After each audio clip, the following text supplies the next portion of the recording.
Your silent channel. Please don't skip the ads, at paki-like naman, share at subscribe mo na rin, salamat. Kabanata 2061 ito ay hindi katumbas ng halaga. 2061. Nang buhatin si Ye Hang mula sa singsing ng ilang miyembro ng pamilya Ye, agad siyang pinapante sa gilid para mahiga. Ang kalupitan ng kompetisyon na ito ay direktang naging sanhi ng iba pang mga sabay-sabay na kompetisyon na tila mapurol. Maraming kabataang lumahok ang may bakas ng takot sa kanilang mga mata. Kung magkita sila ni Chitong, hindi ba? Sa loob ng ilang panahon, maraming tao ang nagsimulang umatras. Ito ay hindi isang kompetisyon, ito ay simpleng matatalo at magdurusa. Pang-aabuso. Hanger. Halika, inumin mo itong gamot sa pagpapagaling. Napuno ng malungkot na luha ang mga mata ni Jisoo, inilabas niya ang mga tabletas na laging dala ng hukbo, at dinala ito sa bibig ng kanyang anak. Nahiya ang mukha ni Ye Hang, at puno pa rin ng dugo ang kanyang bibig. Matapos inumin ang tabletang panggamot, bagamat mabilis na hamupa ang sakit, hindi napigilan ng mga luha ang pagpatak. Ama, ina, wala akong silbi. Hayaang mapahiya si Zhenbei Hufu. Huwag kang magsalita ng kalokohan. Ang tagumpay o pagkatalo ay karaniwang bagay sa usaping militar, bilasan mo at pagalingin mo. Mataimtim na sinabi ni Ye Wangto. Ang ilang miyembro ng pamilya Ye ay nagngangalit ang kanilang mga ngipin. Talagang walang awa ang mga tao ng pamilya Chi. Ngayon lang halatang aaminin nila ang pagkatalo, at sinadya nilang humabol at lumaban. Ilang buto na ba ang nabali nila? Ang pinakamaliit na hangin. Malinaw na sinadya ang malubhang saktan si Ye Hang, para ipakita ang prestihiyo ng ating pamilya Ye. Tumingin si Ye Wanqing kay Ye Hang, na napapalibutan ng mga tao, tinakpan ang kanyang bibig na may luha sa kanyang mga mata, ikalawang kapatid. Kasalanan ko ang lahat. Ito. Naghihiganti si Ye Hang para sa akin, kasalanan ko ang lahat. Tinapik ni Ye Danqing ang kanyang ulo, puno ng paninisi sa sarili at inis ang kanyang mukha. Fanner, kapag turn mo na sa susunod, huwag kang maiinip, ang dragon competition na ito ay hindi larong pambata. Bumantong hininga si Ye Chaoshuan at same time na sinabi kay Ye Fan. Si Ye Fan ay hindi gumawa ng ingay mula ngayon, nakasimangot na nag-iisip. Sa katunayan, alam niyang mananalo si Chitong, marahil dahil sa relasyon sa pagitan ng layunin ng espada sa antas ng emperador, magiging sensitibo si Ye Fan sa mga taong nakakaunawa sa masining na konsepto ng layunin ng espada at layunin ng espada. Lalo na ang ilang mababang antas ng artistikong paglilihi, makikita niya ito sa isang sulyap. Gayunpaman, hindi niya inaasahan na ang Chitong na ito ay napakalupit, at hindi niya ito pakakawalan kahit na aminin niya ang pagkatalo. Medyo nahihiya si Ye Fan at dapat niyang paalalahanan si Ye Hang, bagamat kahit ipaalala, ang resulta ay maaaring hindi magbago. Naglalakad papunta kay Ye Hang, na nakahiga, tumingkayad si Ye Fan at iniunat ang kanyang kamay upang tingnan ang mga braso at binti ni Ye Hang. Sandali, kuya. Ikaw ay. Sinusubukan ni Ye Hang na gamutin ang kanyang mga sugat at medyo nagulat sa ginagawa ng kanyang kapatid. Si Ye Wangto at ang iba pang katabi niya ay mukhang naguguluhan. Ang mga belang buto ay gumaling, ngunit ang mga kasukasuan sa kamay at binti ay medyo wala sa lugar. Tutulungan kitang ayusin ito, at tiisin ang sakit. Kung hindi, ang iyong mga meridian ay hindi sapat na normal, at ang healing effect ay hindi magiging maganda, sabi ni Ye Fan. Nang marinig ito, nagliwanag ang mga mata ng lahat, at bigla silang may naalala. Halos nakalimutan ko, ang panganay kong apo ay isang henyong doktor pa rin, nakangiting sabi ni Ye Chaoshuan. Fanner, bone setting ka pa ba? Gulat na sabi ni Ji Soxen. Dahil sa napakaunlad na sibilisasyon sa paglilinang, kahit na ito ay isang sinaunang medikal na pamamaraan tulad ng bone setting, hindi maraming tao ang talagang nakakaalam nito. Dahil ang mga monghe sa pangkalahatan ay may iba pang mga paraan upang dahan-daang maibalik ang mga buto, ito ay tumatagal ng kaunti pa. Tumango si Ye Fan, hindi ito masyadong mahirap, medyo masakit. Kuya, hindi ako natatakot sa sakit. Nagngangalit si Ye Hang. Ngumiti si Ye Fan, huwag kang maglagay ng ganyang kabayanihan at hindi ka hahayaang mamatay, para hindi na masyadong exaggerated. Okay, malaki, Nang magsalita si Ye Hang, sinamantala siya ni Ye Fan. Ang isa sa pagpapahinga ay hindi sinasadya, at ang mga buto ay naitama. Huminga ng malalim si Ye Hang at pinagpawisan siya ng malamig, ngunit nalaman niyang mas natural ang kanyang kaliwang braso. Kuya, magaling ka ba talaga sa gamot? Kalokohan. Hindi nagtagal, inayos ni Ye Fan ang mga buto ng binti ng kanyang kapatid, at syempre napasigaw siya sa sakit at ginhawa. Nang makita ang eksenang ito, ang lahat sa pamilyang Ye ay hindi napigil ang lamambat ang kanilang mga ekspresyon, at tumawa pa. Okay, dapat mas mabilis ang paggaling mo ngayon, sabi ni Ye Fan na may malumanay ng ngiti, huwag ka nang humawak ng ganito sa susunod, mas mahalaga ang buhay kaysa mukha, kung hindi mo na kayang labanan itong muli, ayos lang. May haplos ng emosyon sa mga mata ni Ye Hang, ngunit lubos siyang naagrabyado, hindi lang ako masanay sa kanyang dominanteng birtod. Binubuli niya sina Kinger, Danqing, at minamaliit ang aming Zhenbeiho Mansion, at hindi ako nakipagkasundo sa pagkawala sa kanya. Ikaw ay hindi isang batang marquis, kaya kung nais mong ipakita ito, gusto mo bang agawin ang karapatang magmana ng marquis mula sa akin? Nagkunwari si Ye Fan na napakahinala. Biglang nabalisa si Ye Hang, kuya. Hindi ko sinasadya. Ako, haha. Tinapik ni Ye Fan ang balikat ng nakababatang kapatid, biro lang. Ano ba ang pinagkakaabalahan mo? Haha, magaling ang mga matapat na bullying. Ang isang grupo ng mga miyembro ng pamilya Ye ay tumawa at umiling. Ang kapaligiran ay mas nakaka-relax. Si Ye Wanqing ay naaliw hanggang sa siya ay humagalpak sa tawa. Si Ye Wangto, na nasa tabi niya, ay nagsabi na may matigas na mukha, mabahong bata. Paano ka makakagawa ng ganyang biro? Nagpout si Ye Fan, iniisip na halatang gusto mong tumawa, hindi ba hindi komportable na tiisin ito?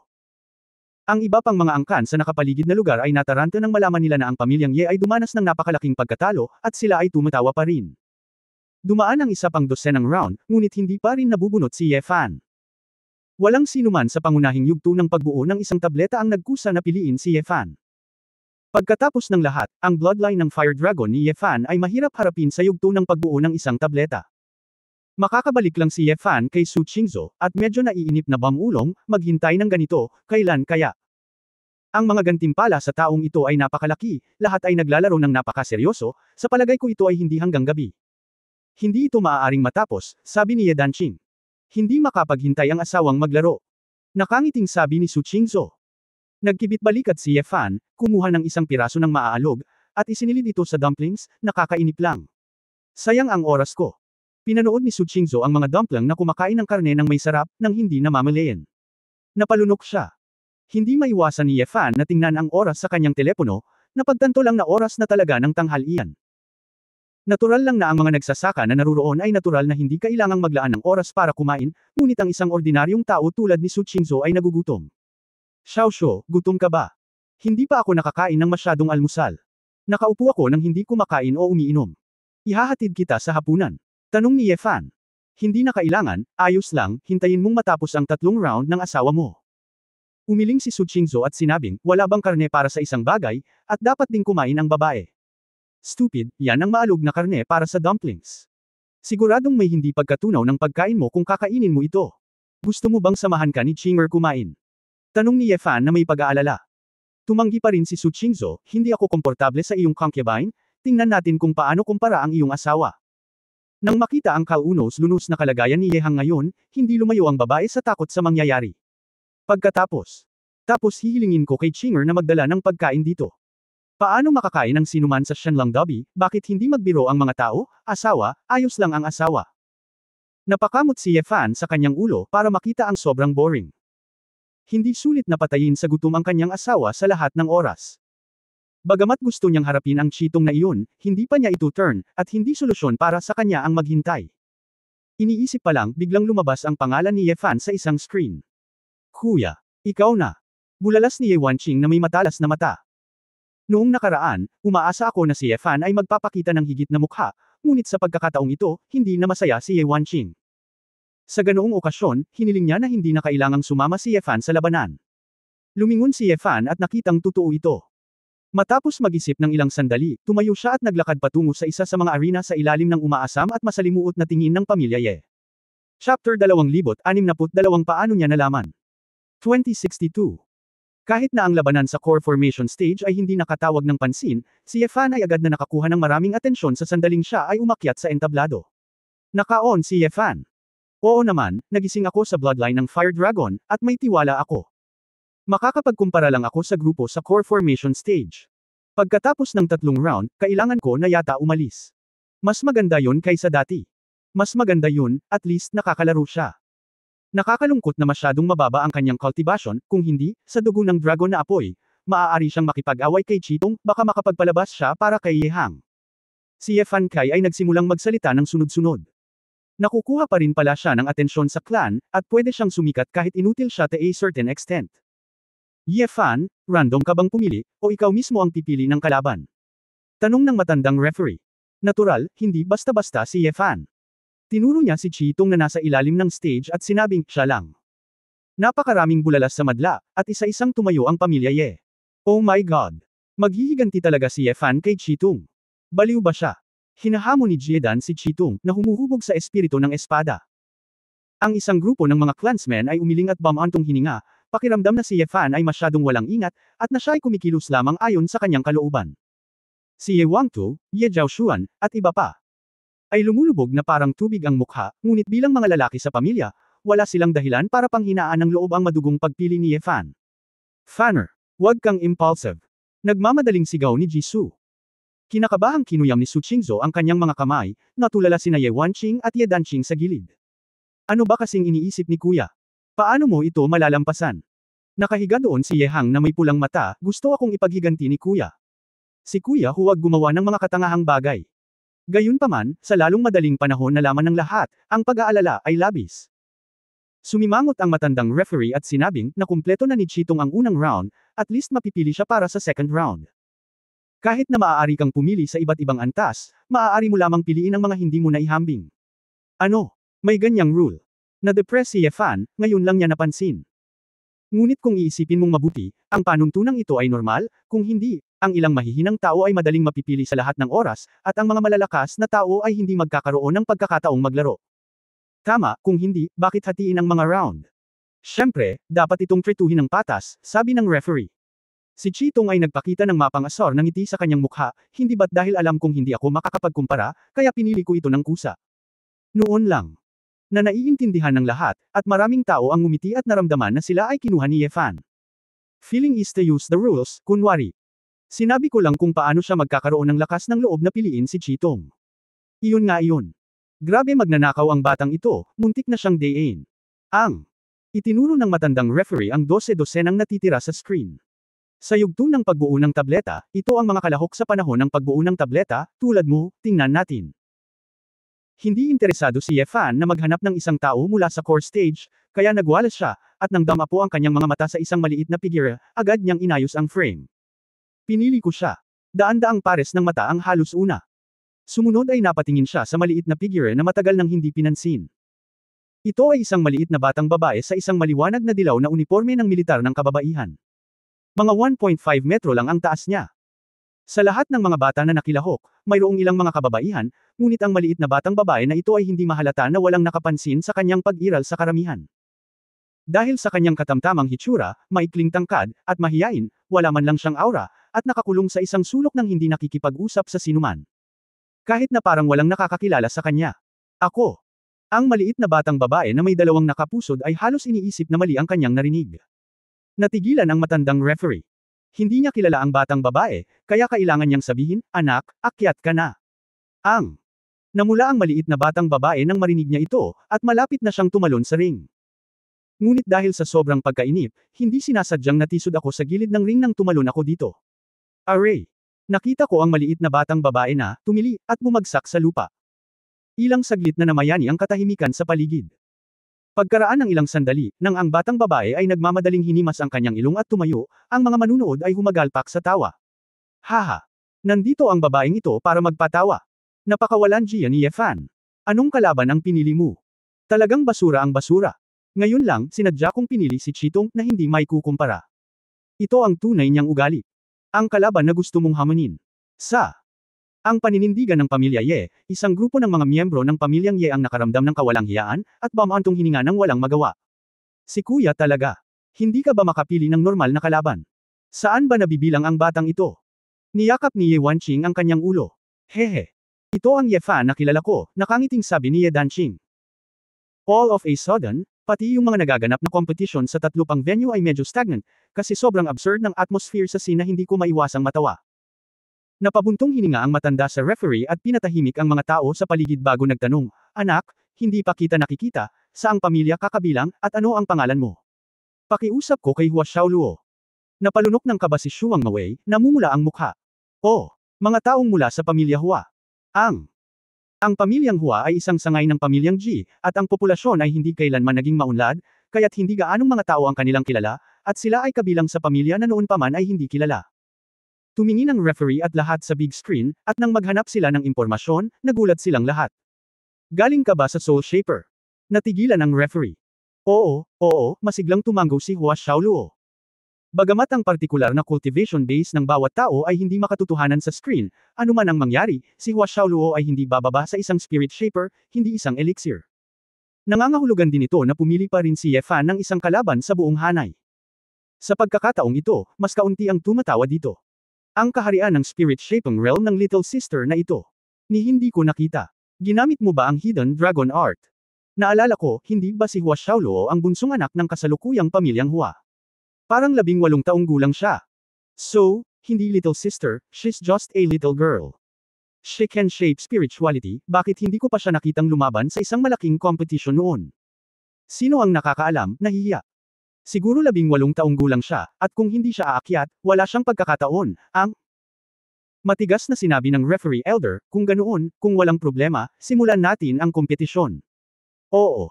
Nanginginig ang mga kamay ni Hua Xiaoluo, at tumanggaw siya ng mariin.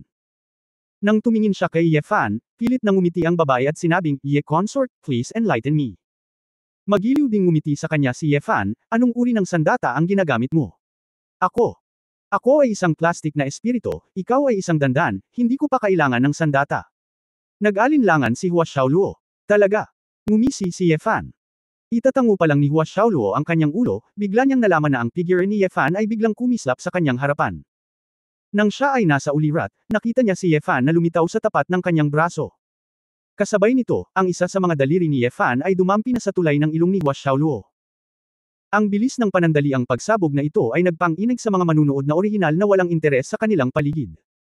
Sa bench ng referee, ipinakita rin ni Yao Xingji at ng isang grupo ng matatanda ang kanilang kinang. Anong nangyari? Ito. Napakabilis ba nito? Ito kaya ang pagpapabuti ng katawan sa pamamagitan ng dugo ng apoy na dragon. Bumuhos ang mga hiyawan mula sa karamihan, at ang isang grupo ng mga tao mula sa pamilyang Ye ay nagpakita rin ng kulay na hindi makapaniwala. Little sister, sigurado ka bang hindi mo kailangan ng armas? Binawi ni Ye Fan ang kanyang mga daliri at nakangiting tinanong si Hua Xiaoluo. Ang mukha ni Hua Xiaoluo ay namutla, ang iba ay nakakita lamang ng hitsura, siya lamang, na nakaharap kay Ye Fan, ang nakakaramdam ng mapang-epong puwersa na dinala ni Ye Fan sa sandaling iyon. Ako, natalo ako. Inakala ni Hua Xiaoluo na natalo siya, ngunit ang lahat ng ito ay masyadong biglaan, malapit na siyang umiyak sa hinaing, at malalaman niya na hindi siya naging pabaya. Ngumiti si Ye Fan at sinabi, nabalitaan kong 18 taong gulang ka na, ito na dapat ang huling pagkakataong sasali ka sa kompetisyon. Gawin mo ang iyong best, kung hindi ay nakakatamad, haantong sa ganito, at hindi ako mananalo, ikaw anong sabi mo? Nagpakita ng pasasalamat si Hua Xiaoluo, nagmamadaling pinunasan ang mga luha sa gilid ng kanyang mga mata, at ibinalik ang tingin sa mga hindi halatang miyembro ng pamilyang Hua na nakaupo sa mga kinatatayuan, na nagpapakita ng katatagan. Ye Kangqiabain. Ako. Kailangan kong magseryoso. Mag-ingat ka. Okay. Ngumiti si Ye Fan, nagmamadaling bumalik ng ilang hakbang, at tahimik na naghintay. Biglaan.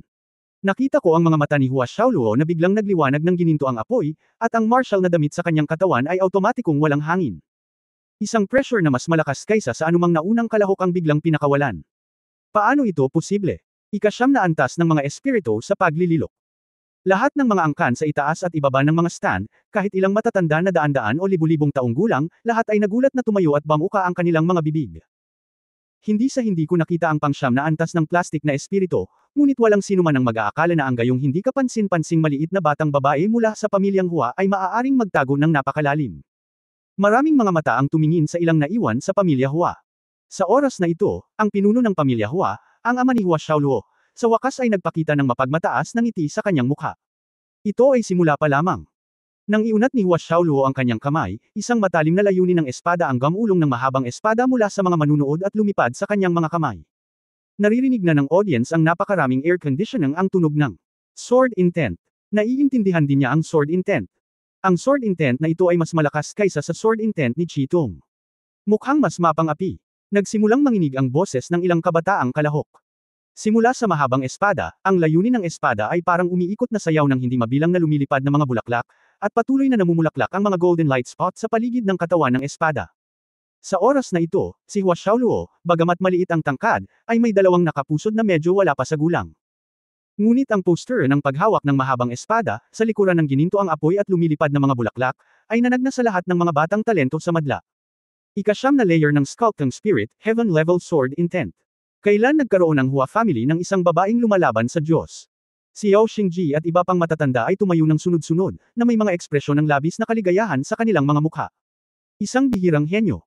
Ang lahat ay sabik na tumingin kay Hua Xiaoluo, isang walang katulad na henyo na isinilang sa langit. Gayunpaman, si Feng Qinglan ang unang bumaling ng isang pares ng may pag-aalinlangan na mga mata patungo sa figurang natatakpan ng liwanag. Paano niya nalaman? Chapter 2062 Paano niya nalaman? 2062.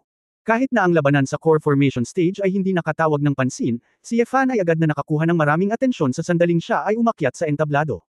Naka-on si Yefan. Oo naman, nagising ako sa bloodline ng Fire Dragon, at may tiwala ako. Makakapagkumpara lang ako sa grupo sa core formation stage. Pagkatapos ng 3 round, kailangan ko na yata umalis. Mas maganda yun kaysa dati. Mas maganda yun, at least nakakalaro siya. Nakakalungkot na masyadong mababa ang kanyang cultivation, kung hindi, sa dugo ng dragon na apoy, maaari siyang makipag-away kay Chitong, baka makapagpalabas siya para kay Yehang. Si Yefan Kai ay nagsimulang magsalita ng sunod-sunod.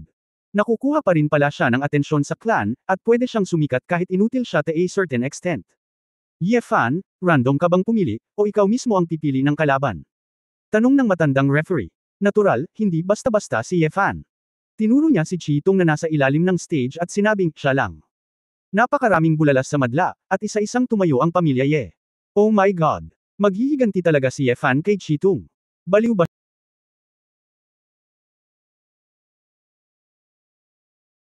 Kabanata 2063 Iangat ang bato. 2063. Sa Shenlong Martial Arts Arena sa oras na ito, hindi na matutuloy ang laban sa 3 pang arena. Dahil maging ang mga batang kalahok sa entablado at ang mga matatanda ng referee ay naakit na ni Hua Xiaoluo. Sa ilalim ng ring, sina Chitong, Ling Mingjing at iba pang, mga batang talento, na orihinal na mataas ang loob at nanalo sa unang pwesto, ay nagpakita na ng hindi kapanipaniwala, desperado at ayaw na mga tingin. Imposible. Itong bulaklak saan nanggaling si Xiaoluo. Hindi ko siya nakita sa Xuanyuan Academy. Mukhang naguguluhan si Ling Mingqi. Si Sister Xiaoluo ay hindi pa nakapunta sa Xuanyuan Academy. Siya ay napakahiya mula noong siya ay bata pa at hindi nang ahas makipag-usap sa mga estranghero. Siya ay laging dinadala ni Uncle Hua, at nag-aral siya sa bahay mula pa noong bata pa siya, at bihira siyang lumabas, nakakunot noong sabi ni Ji Wenhao. Bilang isang inapo ng pamilya Ji, medyo malapit ito sa sangay ng pamilyang Hua. No wonder hindi ko siya nakita. Wenhao, hindi mo ba sinabi na may ganoong makapangyarihang tao kanina? Sabihin mo sa kapatid ko kanina, at humanda ka. Inis si Ling Mingqi. Tumingin si Ji Wenhao kay Ling Mingjing na walang magawa, Kuya Mingjing, pasensya na. Pero hindi ko rin alam. Hindi ko na nakita ng maraming beses mula noong bata ako, at hindi ko pa nakikitang hinawakan ni Sister Xiaoluo ang kanyang mga kamay. Siya ay introvert, kaya dapat ay ginagamit ko ang Hidden Dragon Technique sa lahat ng oras. At ubiling ngumiti si Ling Mingjing at sinabing, hindi mahalaga. Kahit na alam mo ng maaga, ano ang magagawa mo? Ang mga salitang ito ay umalingaw din sa tinig ng iba pang mga pinuno sa kaharian na humuhubog sa espiritu. Oo, hindi sila kasing galing ng iba. Hindi pa banggitin ang combat power bonus ng pagkakaroon ng Heavenly Sword Intent. Kapaki-pakinabang bang malaman ng maaga. This year's first, parang walang suspense. Ang pamilya Hua ay hindi gumagawa ng mga talento sa loob ng maraming taon, at ngayon ay napakapangit. Lumitaw ang maliit na batang babae. Ang ulo ng pamilyang Hua ay malalim na nagtago. At ang mga kasanayan ay maaaring tulay ang ilan sa mga puwang. Heaven level sword intent. Hindi ko na ito mapipigilan. Hanggat hindi isang malaking pagkakamali, ang lugar na pupuntahan sa Asgard ay pag-aari ng Hua family. Ngunit ang Yefan na ito ay malas din, sinusubukang pumili ng magaling na eye bully, ngunit siya pala ang numero 1 eksperto sa mga kabataan sa angkan ngayon. Patuloy na nag-uusap ang grupo ng matatanda sa angkan. Habang naiinggit sa pamilya Hua, naramdaman din nila na si Yefan ay may katawa-tawang lasa ng pagbaril sa kanyang sarili sa paa. Masyadong malas si kuya. Napatulala si Ye Wanqing. Sinabi ko lang na madalas akong nakatayo sa tabi ng ilog nang hindi nababasa ang sapatos. Hindi maganda ang pagiging matalino ng kapatid ko. Tinapik ni Ye Danqing ang kanyang hita. Hindi pa tapos ang chapter na ito, pakilipat ang page. Husband. Ang mga mata ni Su Qingzhou ay puno ng pagkabalisa, at ang kanyang puso ay naninigas. Sa oras na ito, si Yefan ay nasa singsing na may ngiti sa kanyang mukha, nakatingin kay Wawa ng may paghanga. Xiaoluo. Ang maliit na batang babae na ito, nang makuha niya ang espada, ang kababaan, kaduwagan, at pagkamahiyain na ngayon lang niya nawala. Nang makuha niya ang espada, tila natagpuan na niya ang gulugod at tiwala sa sarili. Nagising ang tunay na ang kaluluwa niya.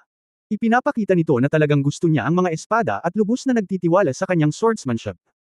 Ang pagkuha sa espada bilang kanyang pinagkakatiwalaang partner ay isang mahusay na kalidad ng paglilinang ng espada. Ye consort, kailangan mo talagang magpatuloy. Baka masugatan ako. Magiliw na paalala ni Hua Xiaoluo. Tumikim si Yefan at sinabing may seryosong mukha, ako ang tagapagmana ng mansyon ni Zhenbei Hao, ang Diyos ng tula, ang mahimalang babae ng doktor, at nakatakas ako. Huwag kang mahihiya. Kung sinasadya mong lumabas ang tubig, minamaliit mo ako. Bilasan mo, hayaan mong makita ko ang iyong heavenly sword. Hindi pa ako nakakita ng ganitong walang hiyang tao, at pinagyayabang pa ito ng publiko. Hindi na napigilan ni Ye Wangto at Ye Chaoshuan ang kanilang mga mukha, at namula ang kanilang mga mukha. All this time, ano bang pinagyayabang ng batang ito? Hindi ba't mas nakakahiyang maghintay na matalo? Ngunit nakinig si Hua Xiaoluo at nadama na dapat niyang igalang ang kanyang kalaban. Alam ko, pagkatapos ay gagamitin ko ang aking flower sword intent upang labanan ang Ye Concubine. Pagkatapos magsalita ni Hua Xiaoluo, humakbang siya ng kaunti at sinaksak ng espada. Sumayaw ng mga bulaklak. Ang liwanag ng espada ay tila naging 12-dosenang mga espada, at ang maliit na malamig na liwanag ay parang bulaklak na namumukadkad. Bagamat ang bilis ay napakabilis, sa mga mata ni Ye Fan, ito ay natural na pareho. Matapos maka-atres ng 12 hakbang si Ye Fan, isang parang ahas ang napunta sa likod ni Hua Xiaoluo. Ang mapanloko at mabilis na paggalaw na ito sa sukdulan ay nagpasilaw sa mga manunood. Bigla nilang natuklasan na si Ye Fan ay nakapagpabalik-balik kahit na sa tulong ng perverted advantage ng kanyang katawan.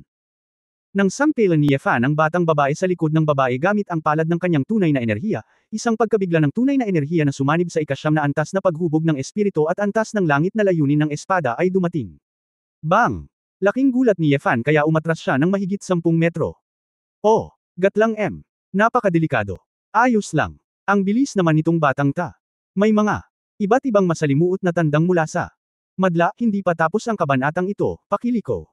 Ang pahina, at naisip ko pa rin na si Ye Fan ay lalaban sa langit, tila ang agwat sa paglilinang ay hindi na mababawi pa rin. Noon lang biglang lumingon si Hua Xiaoluo, ang kanyang mga mata ay lubos na namangha, Ye Consort. Napakabilis mo. Sa kasamaang palad. Parang hindi ito sapat para sirain ang iyong mga depensa, nakangiting sabi ni Ye Fan. Kung hindi siya maghiwa-hiwalay, hindi niya kailangan ang sword intent, at karaniwan niyang taglay ang lakas ng pick ng spirit-shaping pick, kahit na idagdag niya ang sarili niyang totoong enerhiya sa yugto ng pagbuo ng core, hindi ito sapat. Gayunpaman, ang pagkakawatak-watek, ang layunin ng espada sa antas ng emperador, kapag ito ay ginamit ngayon, ito ay mabubunyag kaagad. Hindi ngayon ang oras. Naisip ito ni Ye Fan, tila kailangan niyang gumamit ng ibang paraan. Ngunit si Hua Xiaoluo ay naging mas maingat, alam na ang karaniwang layunin ng espada ay hindi makakatulong kay Ye Fan, na napakabilis. Kumislap ang maliwanag na mga mata ng batang babae na may maseryosong tingin. Mga bulaklak ng peras na namumulaklak sa looban. Nakita ko ang layunin ng ginintoang espada na naging hindi mabilang na mga bituin, umaatungal sa buong arena, sumasakop sa kalahati ng arena sa isang iglap. Ang mga golden light spot ay parang hindi mabilang na mga bulaklak, at ang mga bulaklak ng peras ng Chenshu ay biglang namumulaklak. Gatlang M. Sa sandaling namumulaklak ang bulaklak, hindi mabilang na mga sinag ng layunin ng espada ang lumabas mula sa bulaklak, na umaatake kay Ye Fan ng walang dead end. Bang bang bang bang. Ang langit level na layunin ng espada, na siksik na parang isang marahas na bagyo, ay nahulog sa ring, na gumawa ng hindi mabilang na mga pagsabog, na pumukaw ng malakarpet na pag-atake na galit na galit. Nang makita ng mga angkan sa labas ng venue ang eksenang ito, pareho silang nainggit at namangha. Ito ay malinaw na mas makinang kaysa sa layunin ng espada ni Chitong ngayon, at sa patuloy na pagpapabuti ng base ng paglilinang ng Hua Xiaoluo, ang layunin ng espada na ito ay tiyak na magiging higit at higit na kamangha-mangha. Ang mga batang talento ay nagpapakita ng desperado na mga mata. Paano ito mapipigilan? Walang ganap na paraan upang maiwasan ito. Nang akala ng lahat na si Ye Fan ay tatakas sa pagkakataong ito, hindi gumalaw si Ye Fan. Umuungol. Isang mahinang dagandong ng mga dragon ang kumalat sa arena. Ang mga angkan ng Shenlong ay pamilyar dito. Ito ay dinala sa pamamagitan ng paggising sa kaluluwa ng dragon at pagpapasigla ng enerhiya ng dugo ng dragon. Isang gintong pulang apoy ang pumutok mula kay Ye Fan na parang sinag ng liwanag. Ang mga mata ni Ye Fan ay tila namumulaklak ng gininto ang apoy, na naglalabas ng ligaw at kabaliwan. Ang mga kalamnan ay naging sobrang buhol, at ang mga damit ay mahigpit na nakaunat, at ang katawan ay tila tumangkad ng kaunti. Baliw na pagbabagong dragon. Kaagad, maraming tao ang nakatuklas kung ano ang pakulo ni Ye Fan, at lahat sila ay nabigla sa kanyang nakakabaliw na pagpili. Kabanata 2064 na walang ingat na asawa. 2064. Itong batang ito. Kailan mo natutunan ang pagbabago ng baliw na dragon? Si Ye Wangto at iba pang miyembro ng pamilyang Ye ay lubos na namangha. Bagaman ito ay nasa dugo ng apoy na dragon, sa teoryang ito ay posible na ihagis ang baliw na dragon. Ngunit ang trick na ito ay talagang hindi lahat ay maaaring makabisado, dahil ito ay tulad ng pagpapasabog ng kapangyarihan ng dugo sa katawan, at ito ay mahirap kontrolin. At umaalingaw-ngaw sa kaluluwa ng dragon, kung medyo pabaya ka, maaari kang magkagulo at magdulot ng matinding pinsala sa iyong sarili. Sa makatuwid, kahit na ang mga miyembro ng clan ay umabot na sa linya ng dugo ng Fire Dragon, bihira nilang sanayin ang kasanayang ito, lalo pa itong gamitin ng basta-basta. Hindi ba? Kahit na isa itong baliw na dragon sa kaharian ng dragon na apoy, malalabanan pa ba niya ito? Bagaman ang baliw na dragon ay lubos na makapagpapalaki ng lakas sa pakikipaglaban, hindi nito papayagan ang pisikal na katawan na labanan ang makalangit na antas ng siyam na remodeling spirit. Sword Intent. Ang mga tao sa clan ay maraming pinag-uusapan, at lahat sila ay nadama na ang diskarte ni Yefan ay masyadong walang ingat at ignorante. Ngunit anuman ang mangyari, sa sandaling ito, ang hindi mabilang na mga layunin ng espada ay nahulog tulad ng isang ulan ng mga palaso mula sa iba't ibang mga anggulo. Path. Gatlang M. Ang sword intent ay nahulog kay Yefan, at ang mga bulaklak ng dugo ay sumabog. Talaga, kahit maging baliw na dragon, sira pa rin. Ngunit, ang gayong mga sugat sa laman ay ganap na katanggap-tanggap kay Yefan.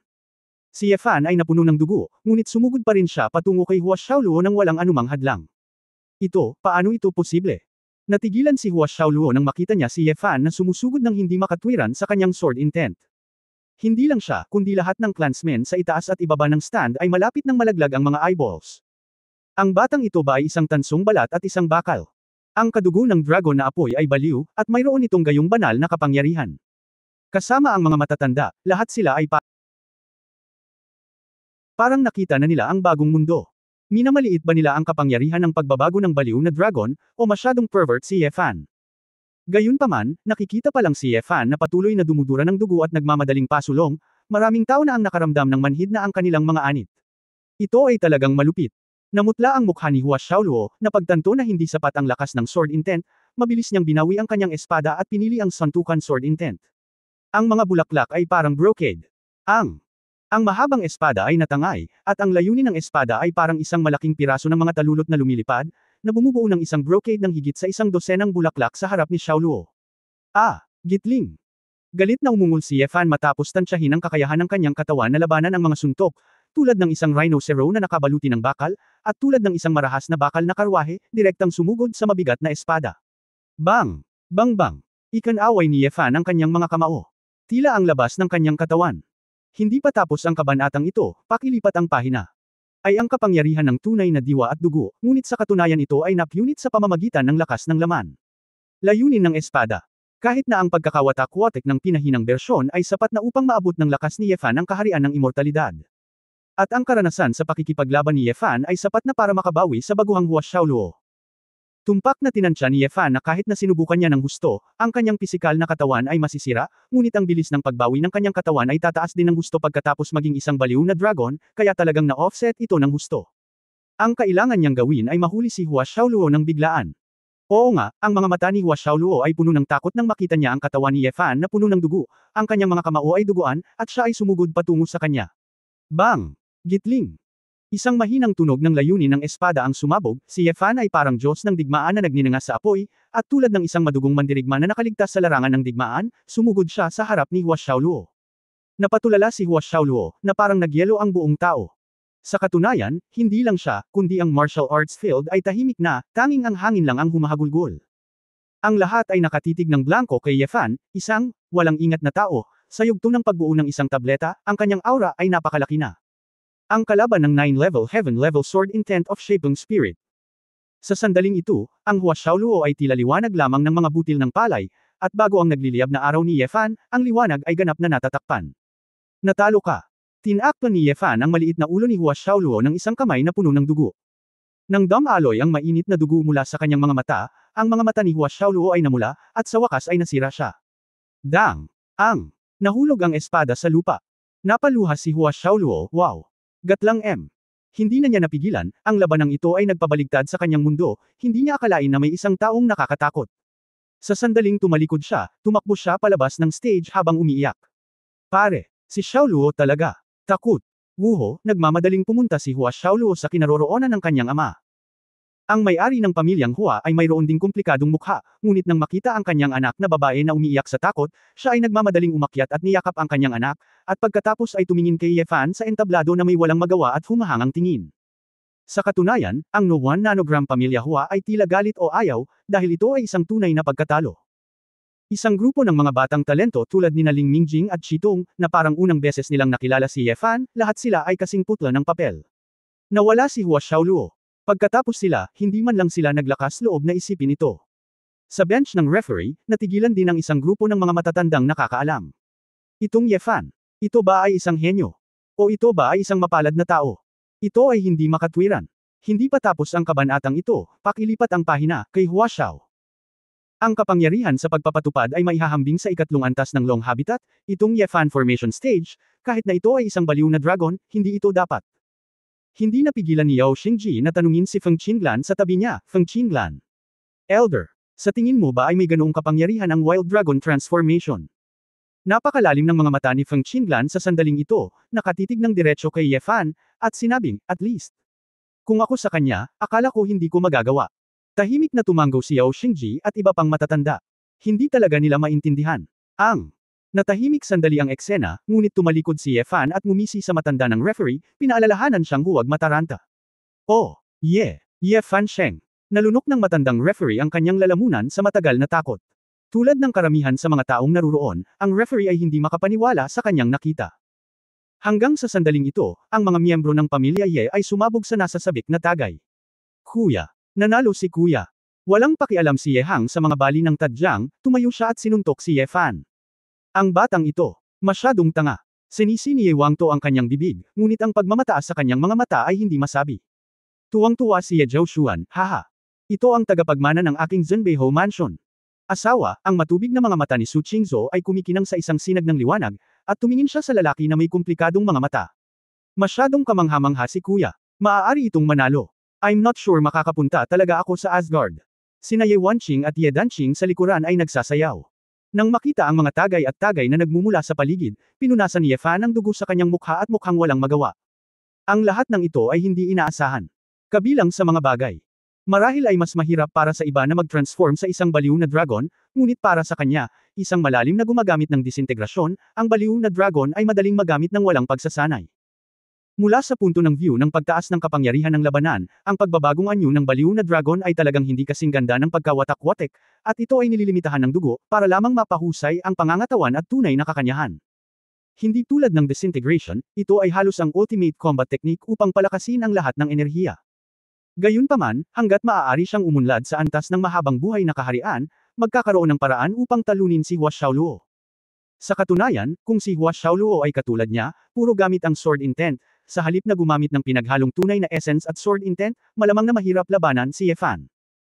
Nakakalungkot lang na si Ye Fan, na alam kung paano i-maximize ang kapangyarihan ng kanyang sword intent, ay walang mahanap na ibang tao sa mundo maliban sa kanyang sarili, isang, kahangahangang bulaklak, na hinabol lamang ang marahas na kapangyarihang labanan. Fanner, halika rito, pagagalinggan ka ni nanay. Masaya at nasaktan si Ji Soxan, at tumawag ng malakas. Ngumiti si Ye Fan at sumenyas sandali. Sa isang pagtalon, diretsyong nahulog si Ye Fan sa ilalim ng ring at tumayo ng matatag sa harap ni Chitong. Kabanata 2065 Halika sa akin. 2065. Ang eksenang ito ay direktang nagpapahinga na lang, nakakatense na naman ang mga nerves ng mga taong naruroon. Sunod-sunod na tumayo ang lahat sa pamilya Chi, nag-aalala na baka magkaroon ng alitan. Lahat sa pamilya Ye ay medyo kinakabahan din. Bagamat lahat sila ay emosyonal tungkol kay Chitong, hindi nararapat na lumaban sa arena ng ganito. Si Chitong mismo, nagulat, mabilis na umatras, ang kanyang mukha ay kumaibot, at may matinding takot sa kanyang mga mata. Ikaw, anong gusto mo? Nanginginig ang boses niya. Siya ay binugbog sa bakuran ni Ye Wanqing noon, at plano niyang pukawin si Ye Fan sa pagkakataong ito. Kapag nasa laro na si Ye Fan, magkakaroon siya ng pagkakataong mag-higanti sa susunod na kompetisyon. Nang makitang pilit na tinalo ni Ye Fan si Hua Xiaoluo ngayon, tuluyan nang sumuko si Chitong sa kanyang orihinal na ideya. Kahit na gamitin niya ang kanyang buong lakas, mapipigilan niya ang halimaw na ito. Ang pinaka-nakakatakot na kalaban sa mundo ay hindi kung gaano ito kalakas, ngunit isang kalaban na hindi maintindihan. Ang Ye Fan na nasa harap niya ay halatang hindi maintindihan si Chitong. Paano ito ginagawa? Hindi nagsalita si Ye Fan, at nagpatuloy sa paglalakad patungo kay Chitong. Gusto mong gawin ito sa akin?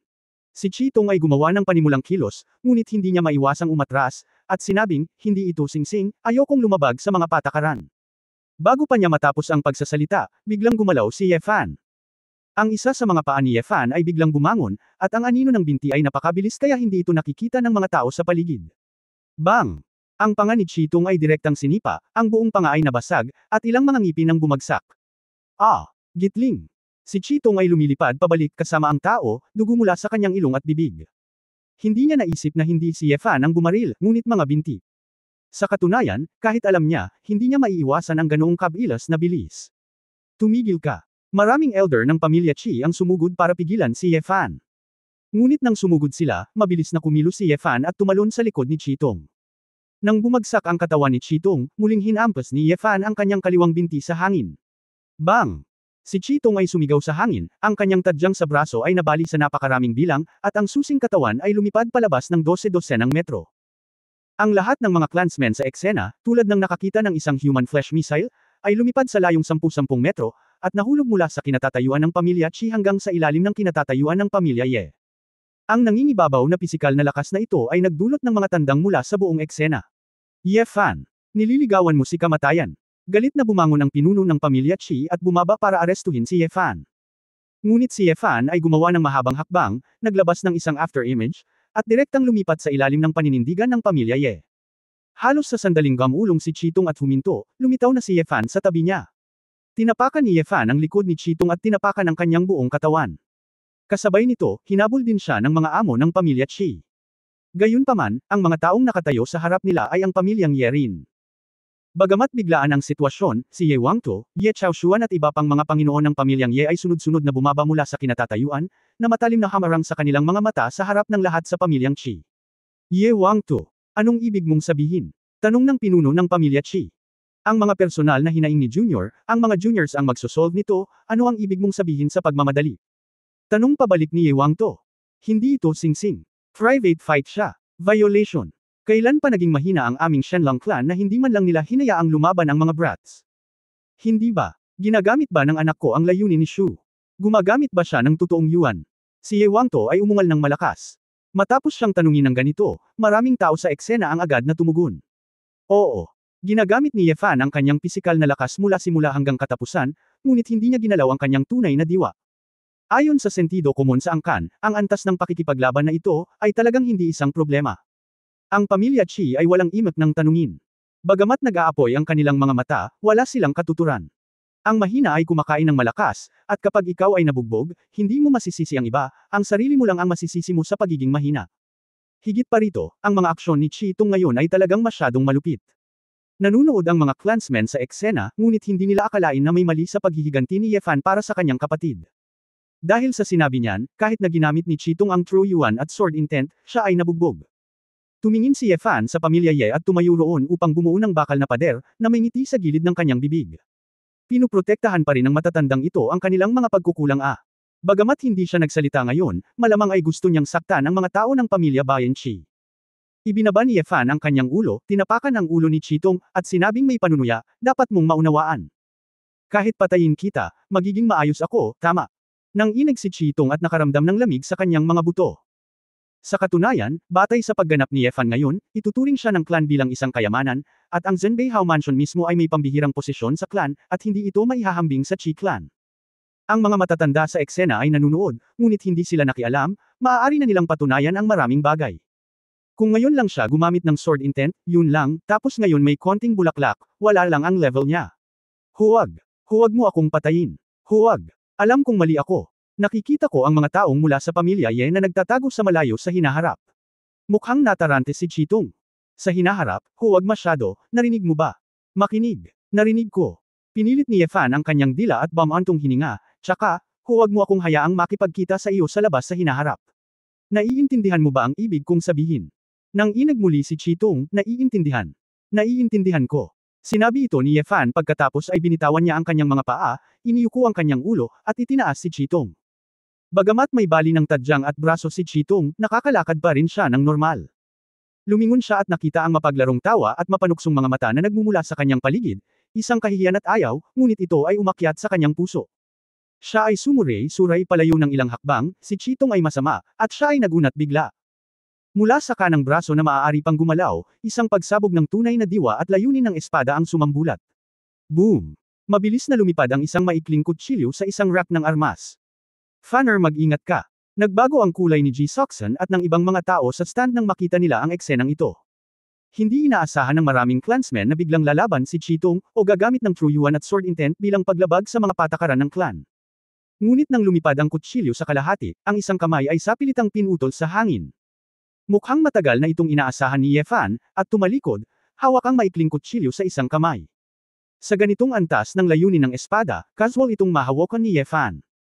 Anuman ang layunin ng kutsilyong ito, puwersahang hinubad ni Ye Fan ang maikling kutsilyo ng may malupit na puwersa at sabay na nilalas. Ah! Gitling! Napasigaw si Chitong, ang buo na kanang braso ay direktang naputol. Isang grupo ng mga miyembro ng pamilyang Chi ang namutla, at ang buong audience ay napasigaw. Akala ko ay sasalakayin ni Chitong si Ye Fan at malubhang sasaktan si Ye Fan, ngunit sinong mag-aakala na sa halip ay mawawala ang isa sa kanyang sariling mga braso. Ang hindi inaasahan ng lahat ay hindi huminto si Ye Fan. Pagkatapos ng isa pang laslas, bumagsak ang ulo ni Chitong sa lupa, tumalsik ang dugo. Ang lugar ay patay na tahimik. Duguan na ang mga miyembro ng angkan ng pamilya Chi, hindi ka panipaniwala, talagang naglakas loob si Ye Fan na pumatay on the spot. Maging si Ye Wangto at iba pang miyembro ng pamilyang Ye ay natulala sa pwesto. Bagamat ang ginawa ni Chitong ngayon ay talagang karapat-dapat sa kamatayan, ang bilis at pagiging mapagpasyahan ni Ye Fan ay talagang nabigla sa maraming tao. Inihagis ni Ye Fan ang maikling kutsilyo sa lupa at walang pakialam na tumingin sa pamilya Chi, binigyan ko siya ng pagkakataon, nililigawan niya si kamatayan. Kung gusto mong maghiganti, lumapit ka sa akin. Kabanata 2065 Halika sa akin. 2065. Ang eksenang ito ay direktang nagpapahinga na lang, nakakatense na naman ang mga nerves ng mga taong naruroon. Sunod-sunod na tumayo ang lahat sa pamilya Chi, nag-aalala na baka magkaroon ng alitan. Lahat sa pamilya Ye ay medyo kinakabahan din. Bagamat lahat sila ay emosyonal tungkol kay Chitong, hindi nararapat na lumaban sa arena ng ganito. Si Chitong mismo, nagulat, mabilis na umatras, ang kanyang mukha ay kumaibot, at may matinding takot sa kanyang mga mata. Ikaw, anong gusto mo? Nanginginig ang boses niya. Siya ay binugbog sa bakuran ni Ye Wanqing noon, at plano niyang pukawin si Ye Fan sa pagkakataong ito. Kapag nasa laro na si Ye Fan, magkakaroon siya ng pagkakataong maghiganti sa susunod. Kabanata 2066 na Psikolohikal na Anino. 2066. Ye Fan. You. Ang ulo ng pamilya Chi at ang iba pa ay galit na tumitig. Ngunit hindi nagtagal, humakbang din si Ye Wangto at ang iba pa. Ito ang unang paglabag ni Chitong, at hiniling ito ng iyong pamilya Chi. Ang mga tao sa magkabilang panig ay tensyonado, at ang kapaligiran ay biglang naging deadlock. Sa wakas, ang patriarch na si Ji Changgang ay tumayo sa oras na ito at mahigpit na sinabi, ang kompetisyon sa Shenlang ay nagpapatuloy pa rin. Sa pagkakataong ito, pagkatapos ng kompetisyon, ang mga matatanda ay magre-repaso at magdedesisyon. Alam ng karamihan na hindi mali ang pagkamatay ni Chitong. Ang tanging bagay na nagpabuntong hininga sa lahat sa angkan ay ang pagganap ni Ye Fan sa pagkakataong ito ay talagang malayo sa dati niyang imahe ng isang basura. Hindi masyadong inisip ito ni Ye Fan, maliit na bagay lang ito para sa kanya. Naglalakad pabalik sa kinatatayuan, inabot ni Ye Fan at tinapik ang balikat ni Ye Hang. Nang may luha sa kanyang mga mata, sinabi ni Ye Hang, Kuya. Sa unang pagkakataon sa napakaraming taon, natanto ni Ye Hang ang bigat ng salitang kapatid. Walang sinabi si Ye Fan. Kung ano ang gusto niyang sabihin, ginawa na niya ito ng aksyon. Fanner, tatakutan mo ang iyong ina hanggang mamatay. Huwag kang mag-alala, kasalanan ng pamilya Chi ito, wala silang lakas ng loob na gumawa ng kahit ano, kumusta ang iyong pinsala? Humakbang si Ji Seoksun at nag-aalalang nagtanong. Iniunat ni Ye Fan ang kanyang mga kamay at nakangiting sinabi, matagal na itong gumaling, wala iyon. Sa kabutihang palad, tila mas mabilis na bumabawi ang Fire Dragon Realm. Nakahinga ng maluwag si Ji Seoksun.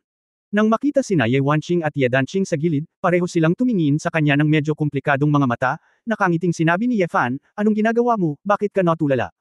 Kuya, ako ang una. Sa susunod na makita kitang pumatay ng tao, mahinang sabi ni Ye Wanqing. Masyado kang walang awa, kapatid, ang pagpugot ng ulo sa isang tao ay parang wala lang, napalunok si Ye Danqing. Napangiti si Ye Fan at hindi alam kung ano ang sasabihin sa kanila. Lumingon siya at tinanong si Su Qingzhou, Prinsesa, ihahatid ba kita sa hapunan? Tahimik na nakatingin si Su Qingzhou sa lalaki, at nang marinig niya ito, nag-alinlangan siya. Pagkatapos ng sumunod, sa pagkakataong ito ay hindi na ito tumanggi. Well, gutom na ang concubine ko. Ngumiti si Su Qingzhou. Ibinaba ni Ye Fan ang babae sa kinatatayuan at aalis na sana. Itinaboy ni Ye Wangto at ng iba pa ang pamilya Chi sa oras na ito, at natigilan sila nang makita nilang paalis na si Ye Fan at ang mag-asawa. Mabahong bata, anong ginagawa mo? Sumimangot si Ye Wangto, talagang ikinagulat siya ng anak na ito ngayon, kahit na maraming tanong, ngunit higit pa, ito ay isang uri ng kagalakan sa loob. Dalhin ang prinsesa sa hapunan, sabi ni Ye Fan. Ngayon, isang round ka lang naglaro. Bahagyang tumawa si Ye Fan, kailangan bang ipagpatuloy ang kompetisyon? Natahimik ang karamihan, nakatingin kay Ye Fan, hindi makasagot. Oo. Kailangan ba ng paghahambing? Hindi ba't kitang-kita na ang resulta ng kompetisyon ngayong taon? Natawa si Ye Zhaoshuan at sinabing, "Okay, Wang To, hayaan mo na sila, sa tingin ko mananatili sila rito, at walang sinuman ang may lakas ng loob na labanan ang batang ito." Ang mga salitang ito ay nagpaisip sa maraming miyembro ng Ye family kung tatawa ba sila o iiyak. Ang mga kabataang naruroon ay talagang natakot kay Ye Fan. Magdudulot ito ng gulo. Ikan-away ni Ye Wang To ang kanyang kamay, go. Hindi gaanong nagsalita si Ye Fan, kinuha niya si Su Qingzhou sa engranding paraan, at umalis sa Shenlang Martial Arts Arena ng ganoon na lamang. Lahat ng mga angkan at matatanda sa bench ng referee ay pinanood si Ye Fan na umalis. Ano ang ibig sabihin ng Ye Fan? Walang paghahambing. Nagsimulang magtaka ang mga angkan. Hindi ba siya ang mauuna? Natatakot ako na kahit na hindi siya lumaban sa susunod na laro, mabibilang siya bilang isa kapag pumunta siya sa Asgard. Ang bawat isa ay may halo-halong damdamin sa kanilang mga puso. Si Shenlong Dobby ay hindi pa nakakita ng ganoong arrogant sa loob ng napakaraming taon, at ang suspense ay matatapos pagkatapos ng isang laro. At putulin ang ulo ng isang tao sa mismong lugar. Ang batang ito, hindi nakakagulat na tinitigan siya ni Hua Zuman. Umiling si Yao Xingji at mapait na ngumiti. Elder, gusto mo bang ipagpatuloy ang malaking kompetisyon na ito? Siyempre, magpatuloy, kung may nakatagong Ye Fan at Hua Xiaoluo, paano mo ito mapapalampas? Sabi ni Yao Xingji. Tumango ang lahat bilang pag-asa. Kasabay nito, sina Ye Fan at Su Qingzhou ay naglalakad pabalik sa courtyard. Nakita ni Ye Fan ang babaeng naglalakad sa tabi niya na nakayuko ang ulo at hindi nagsasalita. With a thoughtful look, she could not help laughing. Ano bang problema, my lady princess? Hindi ba siya natakot sa pagpatay na kakapatay ko lang? Su Qingzhou sa pagbabalik tanaw, ginulo niya ang kanyang buhok, asawa. Pakiramdam ko ay marami kang sikreto tungkol sa iyo. Tumango si Ye Fan, pagkatapos ay ngumiti, lahat ng tao ay may kanya-kanyang sikreto, hindi ba, madam? Namilog ang mga mata ni Su Qingzhou, at ibinuka niya ang kanyang mga labi, na parang hindi niya alam kung paano sisigot. Actually, walang sikreto sa mundong ito, ang katotohanan lang ang hindi masabi sa ngayon. Hindi mo ako tinatanong tungkol sa maraming bagay, at ayaw kong magtanong sa iyo. Gagawin itong mas madali para sa lahat. At saka, naniniwala ako na hanggat magkasama tayo ng taos puso o, maya-maya ay hindi na magiging sikreto ang isang sikreto, sabi ni Ye Fan. Galit na tumingin si Su Qingzhou sa lalaki, at pagkatapos ay malungkot na sinabi, "Oo, walang sikreto sa mundong ito ay walang iba kundi mga salita ng pagdurusa. Ewan ko lang kung may chance ba ang concubine ko, hanggang sasabihin sa akin ng asawa ko ang totoo. Sa araw na iyon, aking tanga na prinsesa, wala ka nang dapat isipin ngayon, isa lang ang tandaan mo. Gagamutin kita." Sabi ni Ye Fan, inabot at hinawakan ang pisngi ni Su Qingzhou. Nang makita ang nakaka-relax ng ngiti ng lalaki, hindi rin napigilan ni Su Qingzhou na matawa, ngunit nang mapansin niya ang matingkad na pula sa mga kamay ng lalaki, hindi niya napigil ang mapabulalas ng magiliw, "Asawa. Puno ng dugo ang iyong mga kamay. Idikit mo sa mukha mo." "Hindi. Bilasan mo maghugas, hahayaan ko si Chinger na maghanda ng pagkain." Naglakad pabalik sa bakuran ang dalawa habang nag-uusap, ngunit hindi man lang naisip ni Ye Fan na magiging mabilis ang dragon competition na ito. Ngunit para sa kanya, mas mabuting magtipid ng mahalagang oras. Bumalik siya sa bakuran upang maligo at kumain ng hapunan kasama si Su Qingzhou. Habang naghihintay si Gu Qing sa gilid, hindi niya maiwasang titigan si Ye Fan mula sa likuran. Sa katunayan, tahimik din siyang nagtago sa isang sulok at pinagmamasdan si Dobby. Alam na alam niya na sadyang itinatago ni Ye Fan ang kanyang lakas. Ang ipinagtataka niya ay kahit hindi siya gumagalaw ay mayroon pa rin siyang nakakatakot na combat power. "Asawa, ano ang tingin mo sa Hua Xiaoluo na iyon?" Tanong ni Su Qingzhou sa hapagkainan. Nagkibit-balikat si Ye Fan, mabait na babae, napakalakas niya at may malaking potensyal. Ito ang katapatan ni Ye Fan, kahit na noong siya ay 18 taong gulang, ito ay malayo sa.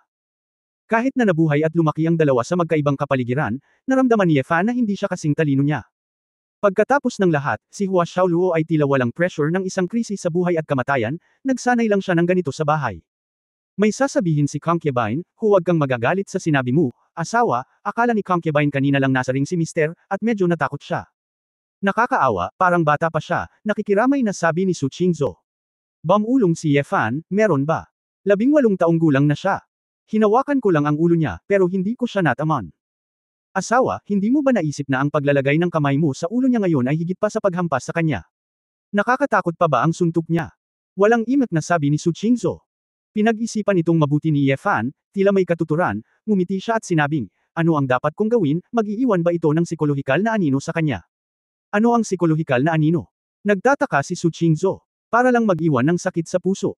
"Well, posible, ito ang unang pagkakataon na ipinakita ko ang aking sarili sa isang malaking okasyon, at ang resulta ay ganito." Bumantong hininga si Su Qingzhou. Nakangiting sabi ni Ye Fan, sabi ko prinsesa, bakit parang sobrang nagmamalasakit ka sa kanya? Nako! Iniisip lang ng concubine na si Hua Xiaoluo ay napaka-inosente at mukhang napakabait. Hindi ito magiging masyadong malupit, seryosong sabi ni Su Qingzhou. Nagtanong si Ye Fan, ano ang dapat kong gawin? Gusto mo bang humingi ako ng tawad sa kanya? Pwede siyang kausapin ng asawa. Kung wala lang, mas maganda. Kung may problema ka, maliwanagan mo siya, at hindi. Aatakehin ako sa puso. Nakangiting sinabi ni Su Qingzhou, sinamantala ko lang ang pagkakataong ito para magkaroon ng magandang relasyon sa isang henyong eskrimidor ng Shenlong clan sa hinaharap. Naramdaman ng aking asawa na si Hua Xiaoluo ay magiging isang malaking tao sa angkan ng Shenlong. Sa wakas ay naunawaan ni Ye Fan, ang babaeng ito ay nakiramay kay Hua Xiaoluo, ngunit higit pa, tila umaasa siya na magkakaroon siya ng ilang koneksyon sa loob ng Shenlong clan. Kabanata 2067 una. 2066. Ye Fan. Yu. Ang ulo ng pamilya Qi at ang iba pa ay galit na tumitig. Ngunit hindi nagtagal, humakbang din si Ye Wangto at ang iba pa. Ito ang unang paglabag ni Qi Tung, at hiniling.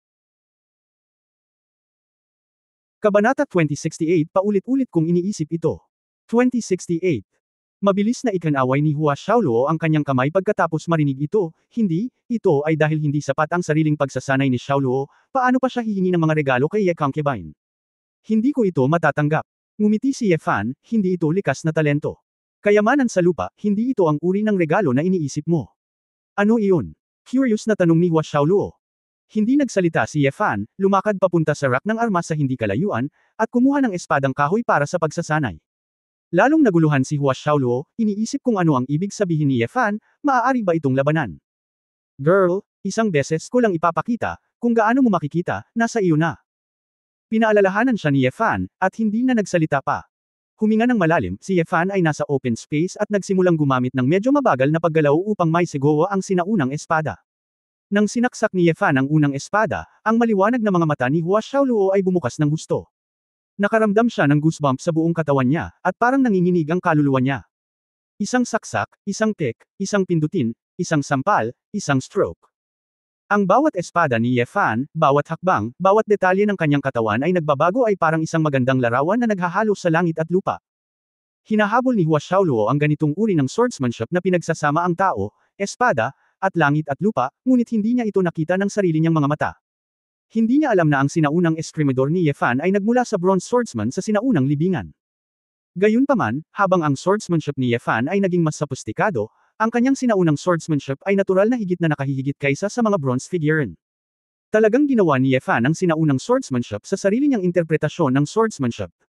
Sa oras na ito, kung gumamit si Ye Fan ng masyadong malalim na kendo, hindi mauunawaan ni Hua Xiaoluo, dahil masyadong naiiba ang kaharian.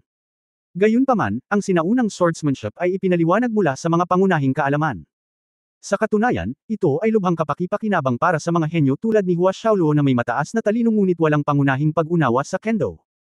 Kung maranasan ni Hua Xiaoluo ang isa o dalawang layer ng mga sikreto ng kendo mula sa sinaunang espada, malaki rin ang pakinabang nito.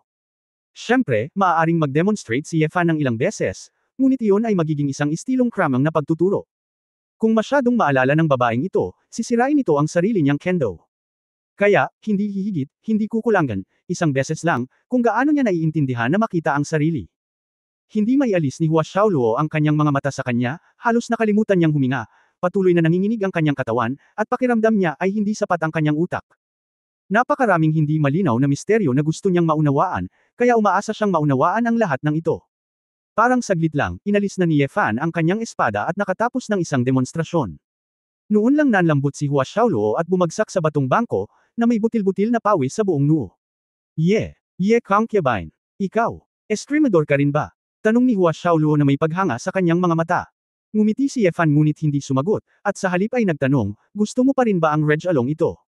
Si Hua Xiaoluo ay malapit nang umiyak sa Punonibik, napakahalaga nito, mas bihira ito kaysa sa iba pang kayamanan. Hindi mo ba ako papayagang basahin itong muli? Hindi, sa isang pagkakataon lang, kung gaano mo malalaman na nasa iyo.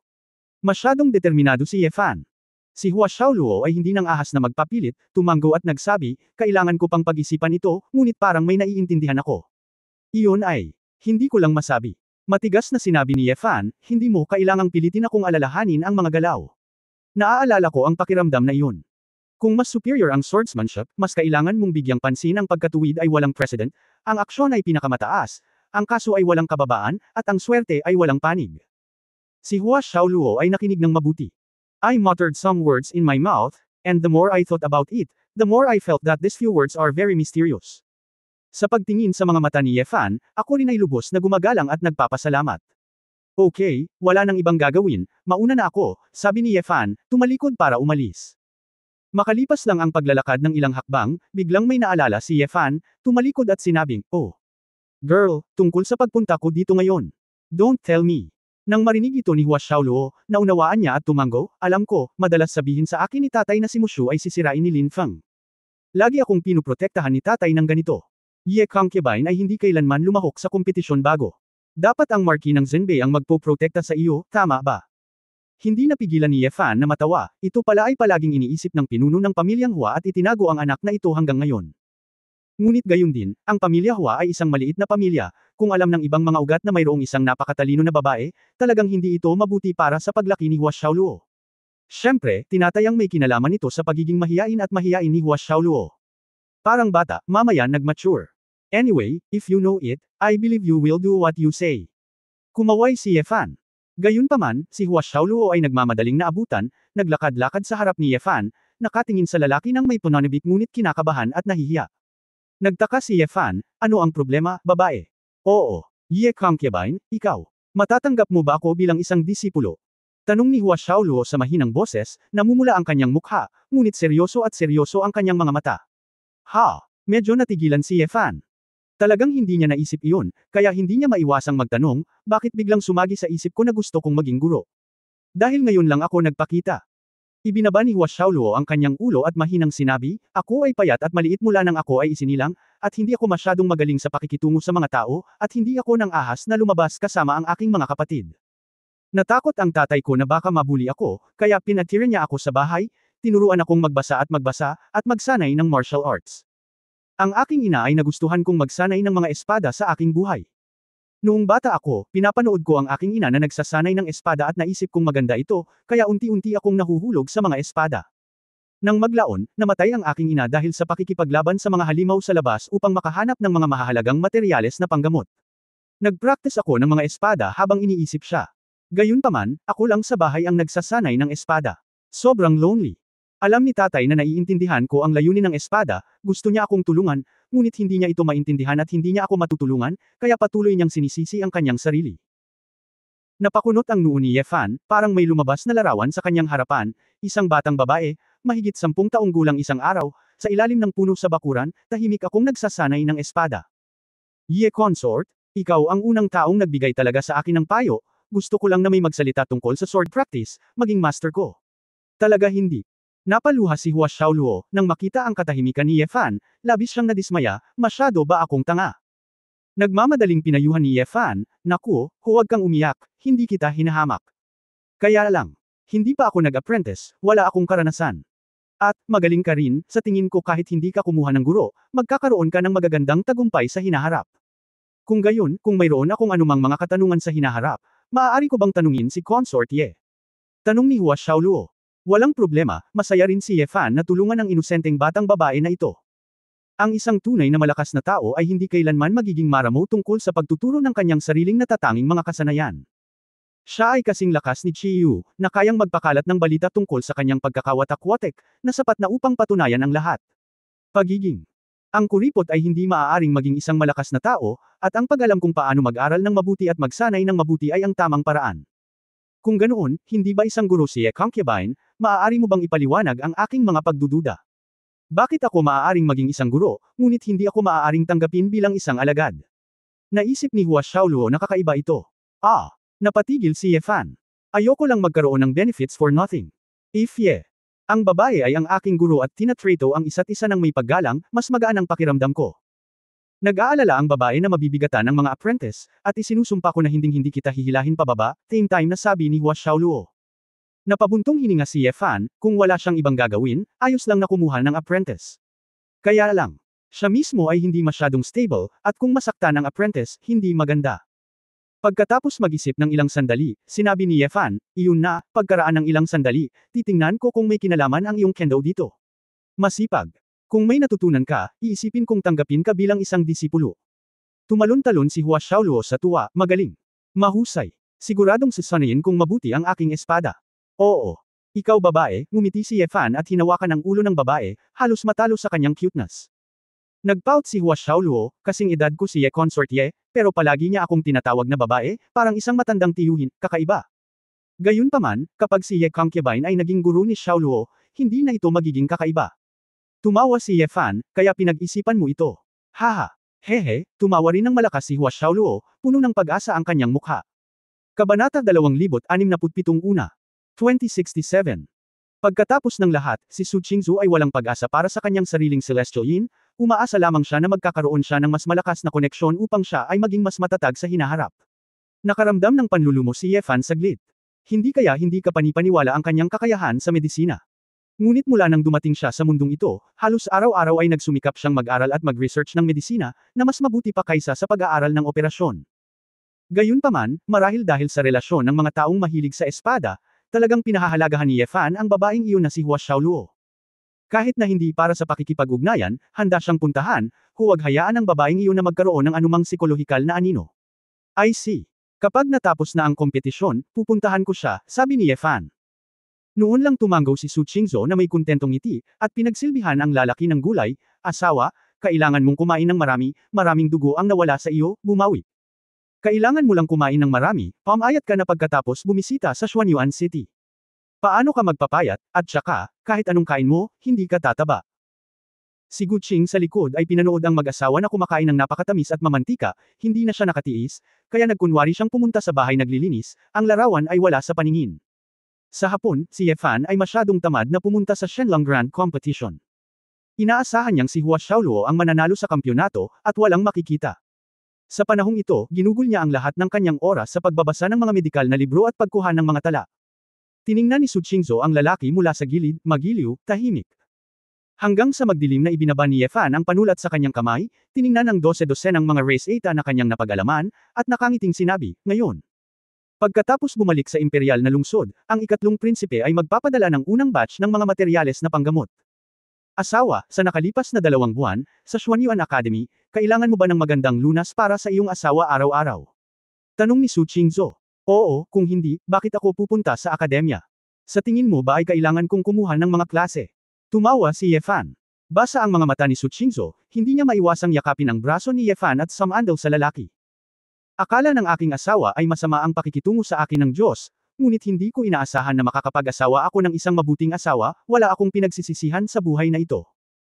Anong kalokohan ang pinagsasabi mo, tingnan mo ako nag-aaral ng medisina ng seryoso, kailangan mong maging mas kumpiyansa. Bigyan mo lang ako ng lakas ng loob, huwag mong ituloy ang pagsasabi ng malas, inabot ni Ye Fan at marahang hinaplos ang pisngi ng babae. Bueno. Ito ay dahil ang babae ay hindi magaling, at ang babae ay hindi magsasabi ng mga bagay na iyon sa hinaharap, sabi ni Su Qingzu na may kasalanan. Ngumiti si Ye Fan at niyakap ang babae sa kanyang kondongan at umupo ng nakangiti. Nakangiting tanong niya, hindi ako magbabasa ng libro, hindi ako mag-practice, sasamahan ko ang prinsesa ko ng buong puso. Saan mo gustong mag-shopping ngayong gabi? Sumandal si Su Qingzu sa mga braso ng lalaki, maamo na parang kuting, kahit saan, kasama mo lang ang asawa mo.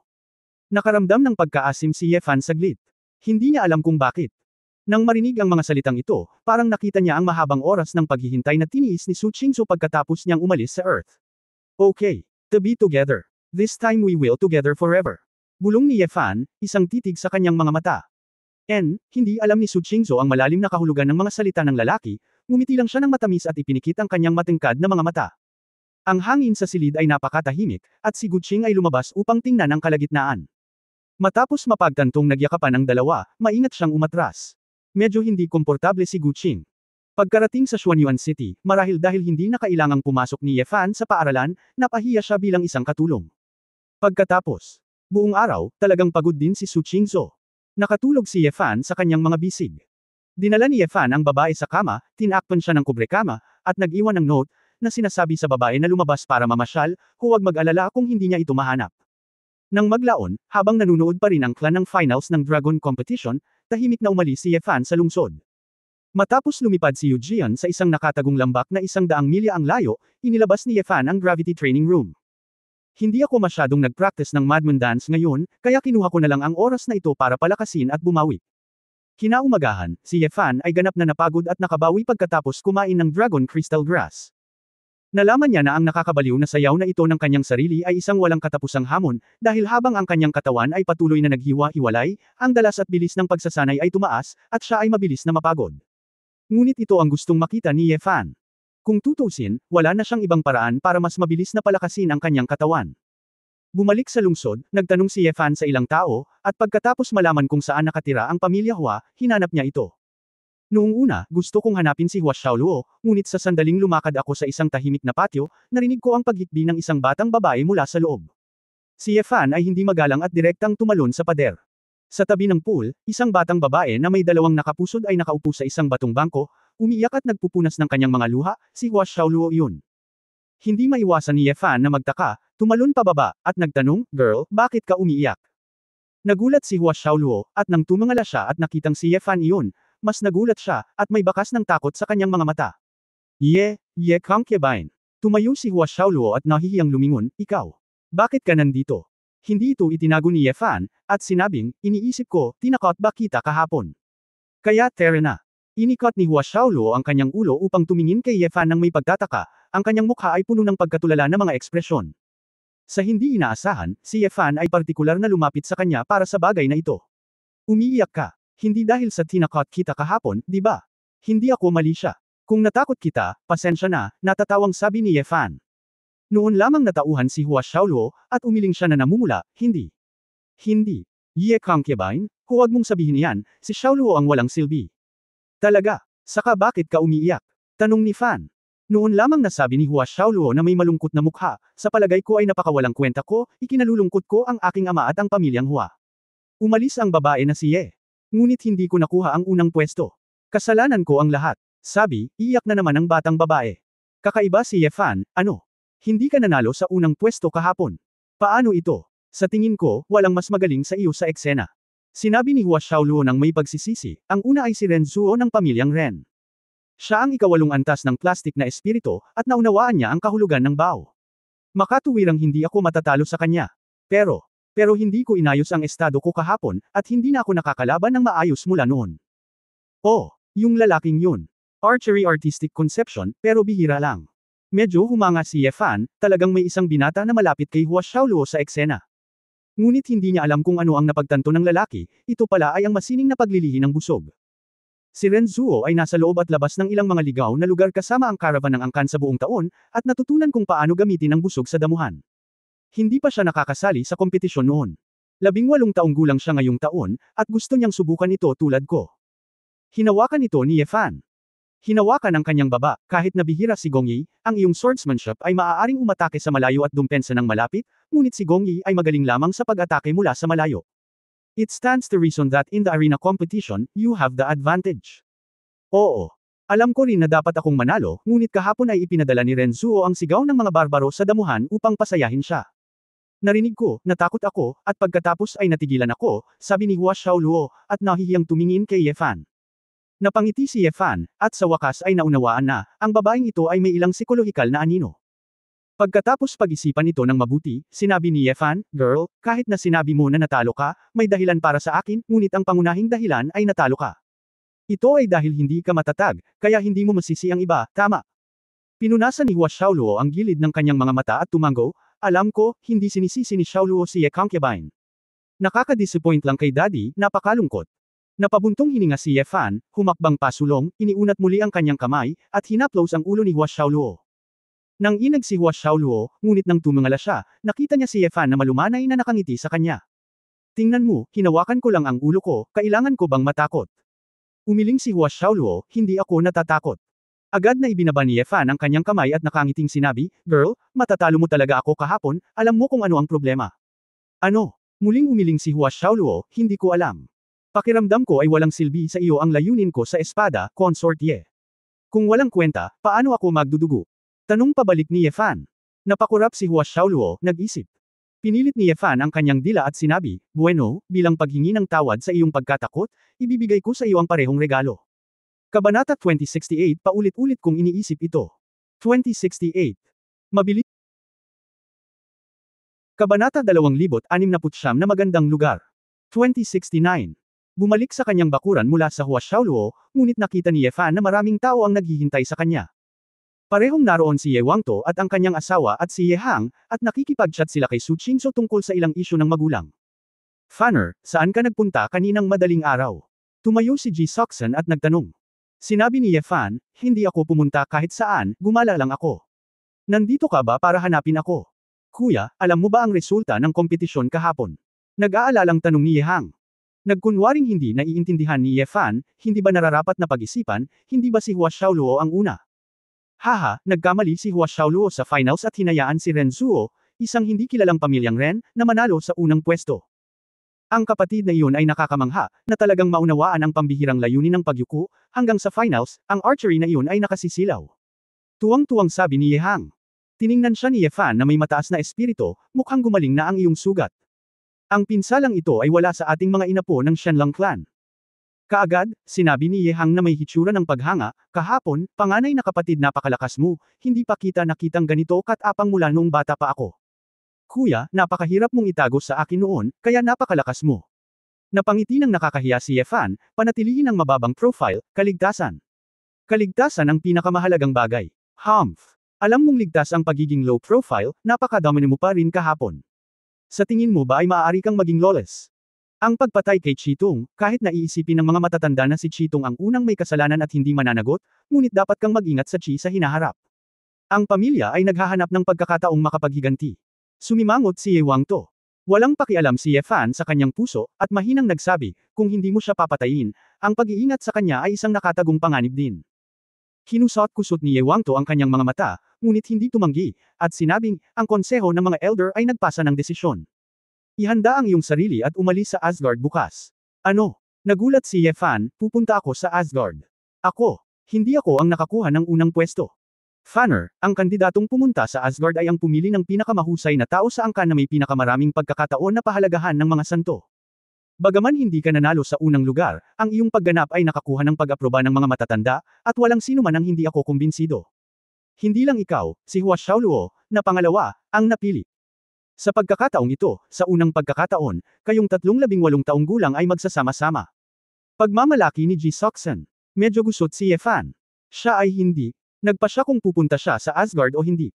Kung pupunta siya sa Disguise, ayos lang, ngunit kung pupunta siya sa kanyang kasalukuyang pagkakakilanlan, ano ang makikita ng mga makapangyarihang tao sa banal na kaharian, hindi ba? Madali bang ibunyag ang maraming bagay? Huwag sa ibang tao. Hindi pa tapos ang kabanatang ito, pakilipat ang pahina. Walang opinyon. Di ba sabi ko mas malaki ang isa kaysa sa una? Biglang dalawa pa. Naguguluhang tanong ni Ye Fan. Ngumuso si Ye Wangto, mayroong talagang 2 tao ang pinalitan, ngunit ang kota na ito ay hindi ganap. Dahil may mas angkop na mga kandidato, hindi sila nang ahas na magreklamo. Same time na sinabi ni Jisoo, Fanner, maaga kaming pumunta ng tatay mo dito, para lang sabihin sa iyo na may ilang bagay na kailangan mong bigyang pansin sa iyong pagpunta sa Asgard. Sina Ren Zhuo at Hua Xiaoluo na sumama sa iyo ay kasing edad mo, kaya wala lang. Ang tatlo pa ay sina Zhon Sei, Feng Qiming, at Ji Chang'a. Sina Zhon Sei at Feng Qiming ay pareho muring henerasyon, at wala pang 30 taong gulang sila. Sila ang pinakanamumukod tanging dalawa sa nakababatang henerasyon sa angkan. Ito ay ang ikatlong antas ng Chanzan, at ito ay lubos na umaasa na makalusot sa makalangit na hari. Para kay Ji Chang'a, siya ang iyong nakatatanda, siya ang nakababatang kapatid na babae ng patriarch, at ang pangalawang antas ng makalangit na hari ay ang alchemy genius ng aming pamilyang Shenlong. Ang iyong tiyahin na si Chang'a ay nakatagpo ng masamang tao noong bata pa siya. Ay nalasan, at mukhang medyo espesyal. Kapag nakita mo ito, huwag kang gumawa ng kaguluhan, para hindi siya malungkot. Siya ang No. Isang alchemy sect sa 36 Caves, ang pinuno ng Dan Kyong sect, at ang rehistradong disipulo ng banal na tableta muna. Dahil nakapunta na siya sa Asgard dati, sa pagkakataong ito siya na ang bahala sa pamumuno sa team, at dapat maganda ang relasyon mo sa kanya. Bulong ni Ye Fan sa kanyang puso, Chang'a. Ang pangalan ay magkatulad, ngunit ang mukha ay wasak. Gayunpaman, nang banggitin ito ni Ji Seoksun ng ganito, biglang may naisip si Ye Fan at nagtanong, itong Tia Chang'a ay magaling sa alchemy, siya ba kapag pumunta ka sa Asgard, natututo ka rin ng alchemy? Oo, ang mga malalakas na tao sa banal na kaharian sa Asgard ay may kanya-kanyang kakaibang kakayahan. Hindi lang sila lumalaban at pumatay, tuturuan nila ang mga pumupunta doon ayon sa kanilang kakayahan. Wala kang mahahanap na lugar sa mundo. Tulad ni Asgard, mahahanap mo ang lahat ng uri ng makapangyarihang tao sa banal na kaharian upang pag-aralan. Ito rin ang pinakadakilang kagandahan ng pangangaral ng Asgard.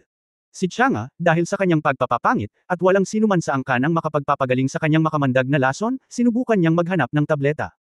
Nang maglaon, sa Asgard, pinahahalagahan muna siya ng banal na tableta at naging isang rehistradong disipulo.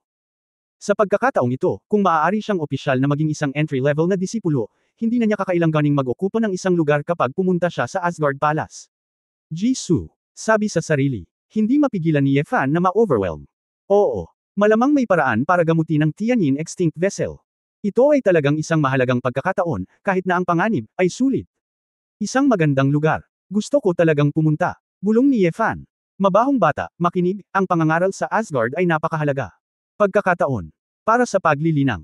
Kailangan mong alagaan itong mabuti, hindi mo kayang magpakalma, naririnig mo ako. Sinasabi ni Ye Wangto ng napakaseryoso, na may malalim na pag-asa sa kanyang mga mata. Si Ye Hang ay sobrang inggit, kapatid, kapag may natutunan ka, tandaan na bumalik at sabihin sa akin. Asawa, maaari kang pumunta sa Immortal Palace ng may kumpiyansa, ang babae ay babalik muna sa imperial na lungsod kasama ang kanyang mga magulang, at hihintayin ang iyong pagbabalik sa tirahan ng Hao. Medyo masaya rin si Su Qingzhou para sa lalaki. Medyo nag-alala si Ye Fan sa katawan ng babae, at nagtanong, hindi naman magtatagal ang pagpunta dito, tama ba? Malayo ang pagpunta sa Asgard, pabalik-balik lang, araw at gabi, 10 araw. Pagdating mo doon, maaari ka lamang manatili sa Asgard ng higit sa 1 buwan, ibig sabihin, ang pinakamaikli ay 1 buwan, at ang pinakamatagal ay hindi hihigit sa 2 buwan, sabi ni Ye Huang. Bagamat alam ni Ye Fan na napakalaki ng prehistoric world, medyo nagulat siya sa paglalakbay, sa ngayon. Ito ay dahil ang Asgard ay medyo malapit sa aming ekspedisyon. Kung ang mga tao mula sa Odin Empire ay pupunta doon, maaari silang makalapit. 1 buwang paglalakbay, sabi ni Ye Huang. Biglang na-miss ni Ye Fan ang teleportation magic ng Void, at kung hindi dahil sa pagpapagamot ni Su Qingzhou, talagang ayaw niyang pumunta. Fanner, bilasan mo. Sa pagitan ng Dasheng at Dongchan Feudi, karamihan sa kanila ay mga sinaunang bundok na kagubatan na pinangungunahan ng mga halimaw. Kahit na ang mga halimaw ay bihirang gumagalaw sa hangin, kung sila ay talagang mataas na antas ng mga halimaw, sila ay maaaring lumitaw. Sa langit, may mga monghe na namamatay ng trahedya sa sinaunang mga bundok at kagubatan taon-taon, kahit na ang mga malalakas sa banal na kaharian, kailangan mong maging maingat. Seryosong paalala ni Ji Seoksan. Hindi mapigilan ni Ye Fan na matigilan, napakadelikado. Bagamat alam niya na sa prehistoric na mundo, ang bilang ng mga halimaw ay talagang mas malaki kaysa sa mga tao, at ang mga monghe ng tao ay talagang sinasakop lamang ang isang maliit na lugar.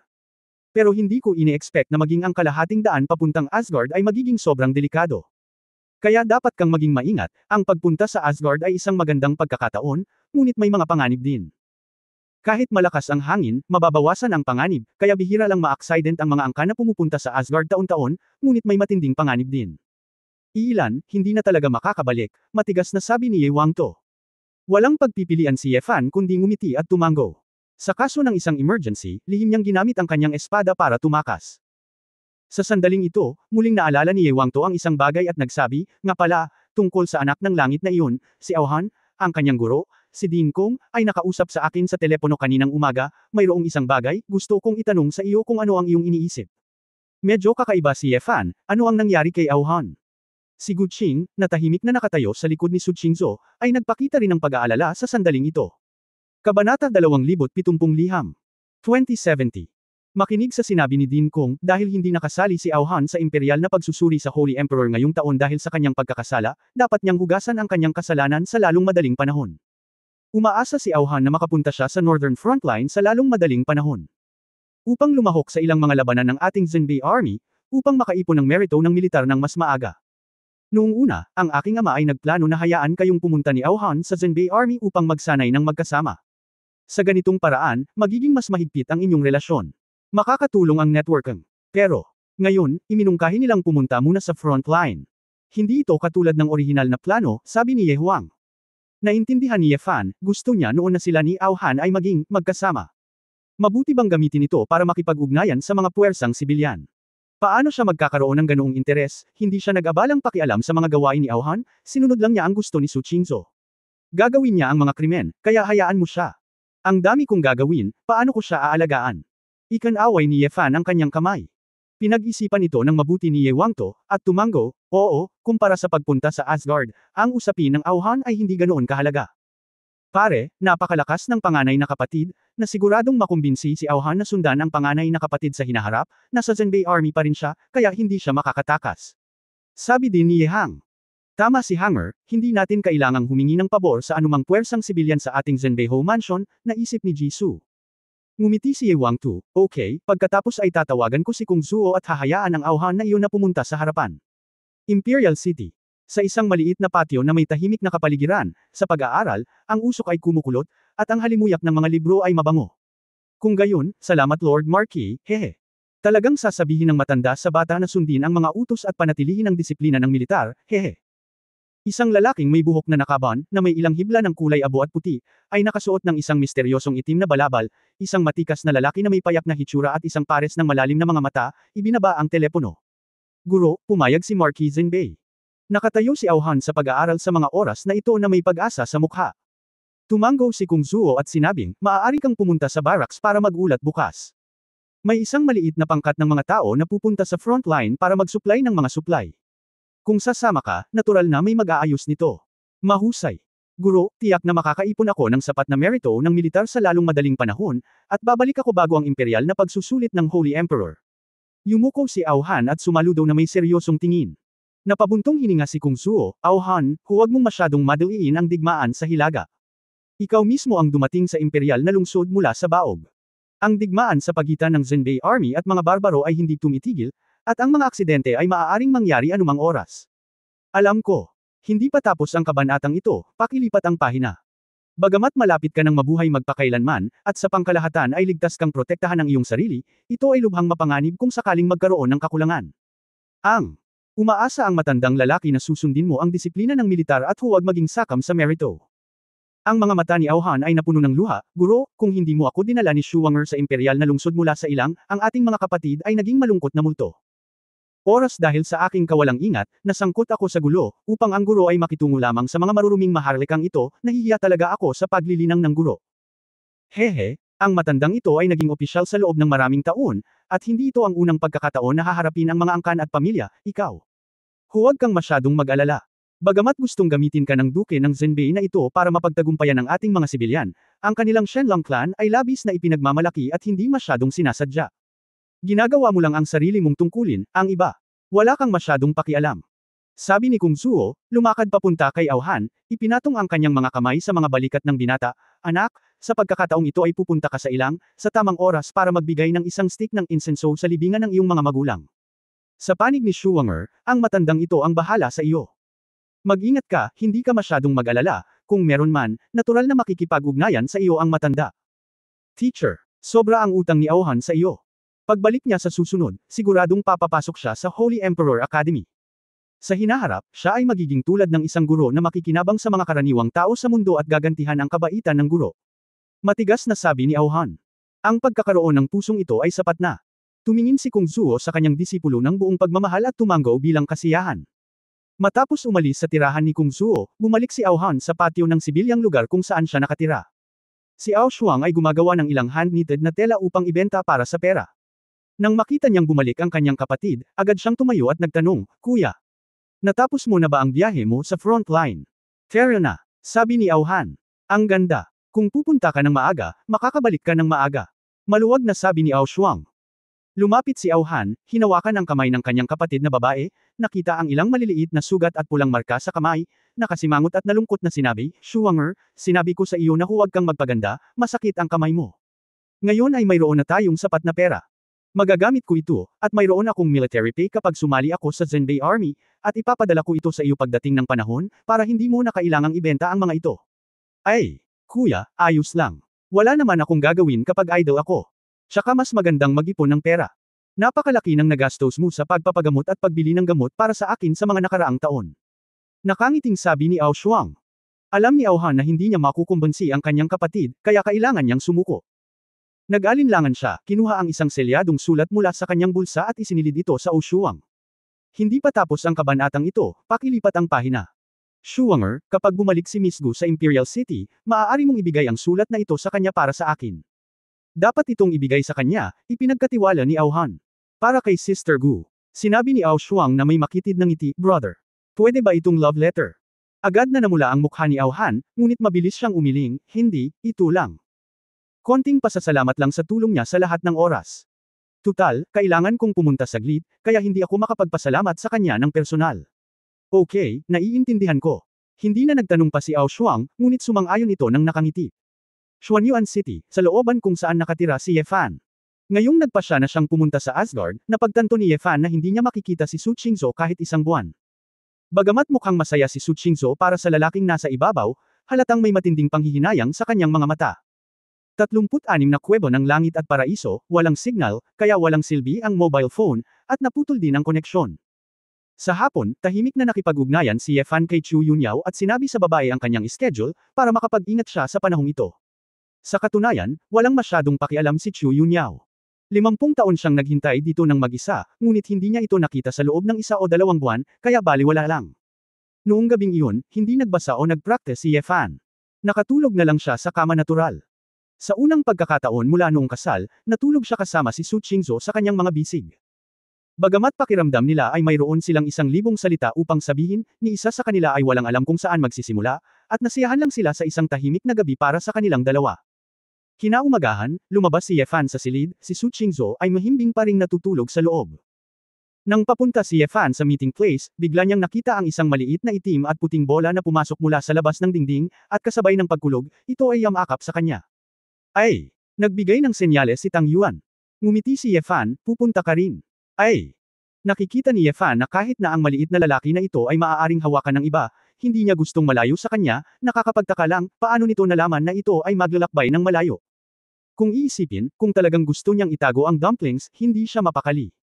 Kung may isa pang insidente ng pagnanakaw sa halimaw sa huling pagkakataon, maaaring magkaroon ng gulo. Basta, dalhin mo ito sa iyo. Ito ay talagang mahirap, ihagis ito sa ring, at maging isang kasama ni Ye Weiyang.